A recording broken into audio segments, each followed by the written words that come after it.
Bagi masyarakat Ponorogo, nama Raden Katong yang kemudian lazim disebut Bathara Katong bukan sekedar figur atau sejarah semata.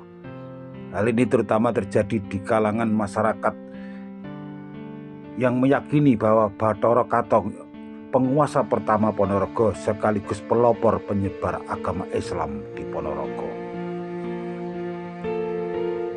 Bathara Katong memiliki nama asli Lembu Kanigoro. Beliau adalah putra dari Sang Prabu Brawijaya V, yaitu dari Ibu Selir, yakni Putri Campa yang waktu itu sudah beragama Islam. Mulai redupnya kekuasaan Majapahit saat kakak tertuanya Lembu Kenongo atau Raden Patah berkuasa di Kasultanan Demak, Lembu Kanigoro pun mengikuti jejak kakaknya untuk berguru di bawah bimbingan Wali Songo di Demak.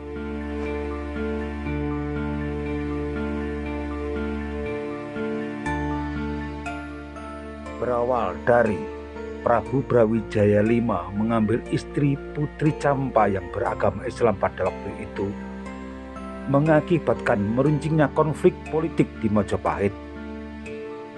Muncullah reaksi dari elit para politik di istana yang lain, sebagaimana yang telah dilakukan oleh punggawa yang bernama Pujangga Anom Ketut Suryongalam, yaitu seorang penganut agama Hindu yang berasal dari Pulau Bali.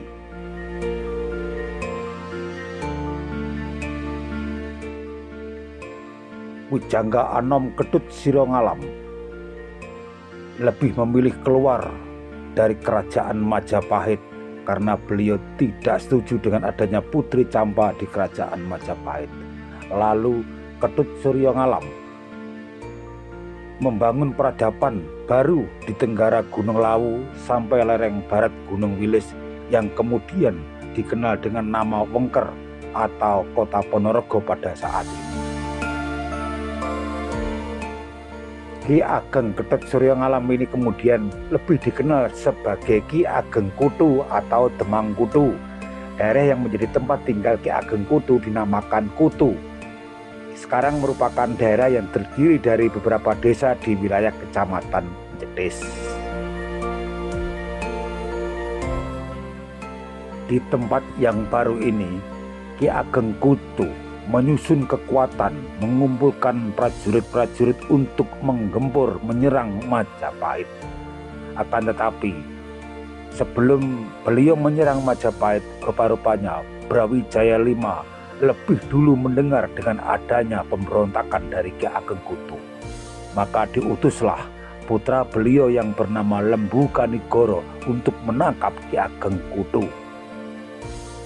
Terjadilah peperangan antara Lembu Kanigoro dengan Ki Ageng Kutu. Lembu Kanigoro ternyata kewalahan, kalah beliau melawan Ki Ageng Kutu.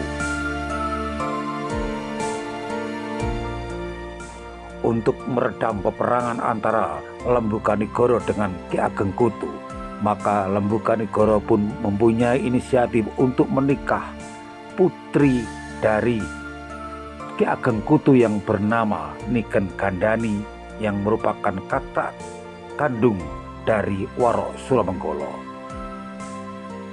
Akhirnya terjadilah Niken Gandani pun dinikahi oleh Lembu Kanigoro.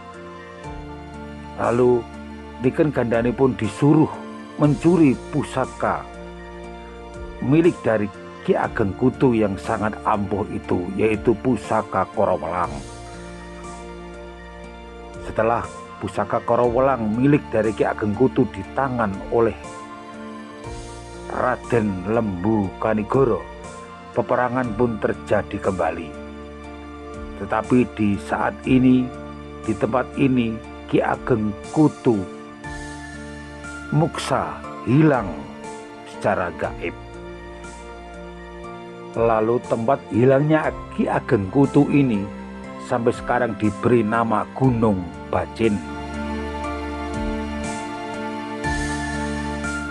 Setelah Ki Ageng Kutu muksa dan dirasa keadaan sudah aman, Maka tepatnya pada tahun 1486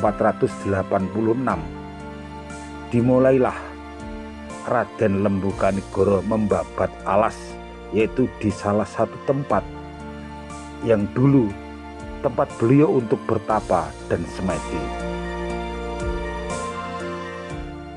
Tempat itu adalah yang sekarang menjadi tempat makam beliau, yaitu di Dusun Pelampitan, Desa Setono, Kecamatan Jenangan, Kabupaten Ponorogo. Setelah semua bangunan yang menyerupai kadipaten berdiri di tempat itu, saat itu pula, tepatnya pada tanggal 11 Agustus tahun 1496, Raden Lembukanigoro mengumpulkan para rakyat atau kawula.